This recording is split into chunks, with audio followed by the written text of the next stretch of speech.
আমরা আমাদের শিক্ষকদের মাধ্যমে কথাগুলো শুনছি বা অনেকে হয়তো বলছে। আমার কাছে একটি জিনিস সবচাইতে বড় লজ্জাজনক, আর যেহেতু বাংলাদেশের কাঠামোটাই নির্লজ্জাকার হয়ে গেছে, বাংলাদেশে একের পর এক যারা ক্ষমতার মসনদে আছে এদের লজ্জা বলতে কিছু নাই, বেহাইয়া কান কাটা।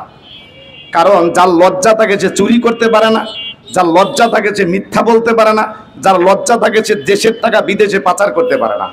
আমাদের দেশ 1971 সাল থেকে শুরু করে এই পর্যন্ত নির্লজ্জহীন কানকাটা বেহায়াদের দিয়ে আমাদের দেশ চলে। এখন আপনারা বলতে পারেন হুজুর এমন ভাবে বলে ফেললেন কথাটা, এর চাই তারও জঘন্য ভাষা থাকলে সেটা দিয়ে বলা উচিত ছিল, কিন্তু সে ভাষা উচ্চারণ করতে পারতেছি না। তাই ভাইয়ারা আমার, আমরা সবাই বলি জাতির মেরুদণ্ড হলো শিক্ষকরা। শিক্ষকরা হলো এ দেশকে গড়ার মেরুদণ্ড, আমার সন্তানকে গড়ার মেরুদণ্ড। একজন জাতীয় শিক্ষক যখন রাস্তায় দাঁড়ায় আর এদেশের মন্ত্রী এমপিরা যখন চেয়ারে বসে থাকে, সেই শিক্ষকদের দাবি যখন মেনে নিতে পারে না, আমার সন্তান যে শিক্ষকের কাছে পড়ে সেই শিক্ষকদের দাবি যারা মেনে নিতে পারে না, এদের কই ক্ষমতায় থাকার মতন কোনো অধিকার কোনো সময় নাই। ভাইয়ারা আমার, এজন্য অত্যন্ত দুঃখের সাথে বলি, আসুন আমরা এই শিক্ষকদের পাশে দাঁড়াই। শিক্ষকরা দাবির জন্য রাস্তায় দাঁড়াবে, এটা যেন আমাদের সবার কাছে লজ্জা হয়। এই লজ্জার হাত থেকে যেন আমরা হেফাজত আমরা ফিরে আসি। সবাইকে উদাত্ত আহ্বান করব। এদেশের বর্তমান যে সরকার প্রধান আছেন, প্রধান উপদেষ্টা, আমি প্রধান উপদেষ্টাকে বলবো, আপনি একজন সুনীল সমাজের মানুষ, আপনি একজন শিক্ষক।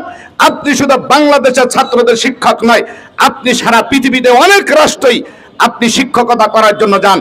আপনার অবস্থান থাকতে, আপনার ক্ষমতায় থাকতে যদি শিক্ষকরা রাস্তায় দাঁড়ায় আর সেই শিক্ষকদের দাবি যদি পূরণ না হয়, তাহলে এই সুনীল সমাজের কাছে আপনি একটা কালো অধ্যায় রচিত হবেন। এই জন্য উদাত্ত আহ্বান করব, আপনার থাকা অবস্থাতেই শিক্ষকদের দাবি দাবাগুলো আর রাজপথে নাই, গোল টেবিলে বসে। রাজপথে শিক্ষকদের কোনো দাবি দাবা নাই, গোল টেবিলে শিক্ষকদেরকে নিয়ে বসে শিক্ষকদের কি দাবিগুলো আছে, যৌক্তিক যে দাবিগুলো আছে, যৌক্তিক দাবিগুলা অনতিবিলম্বে বাস্তবায়ন করে, অযৌক্তিক যে দাবিগুলো আছে সেই দাবিগুলোকে প্রত্যাখ্যান করে আপনি একটা সুন্দর পরিবেশ তৈরি করে আপনার ক্ষমতার থেকে আপনি চলে যাবেন, এটা আমি আশা করি। আল্লাহ রাব্বুল আলামিন আমাদেরকে সবাইকে বুঝার তৌফিক দান করুক। আমিন। ওয়া মা আলাইনা ইল্লাল বালাগ।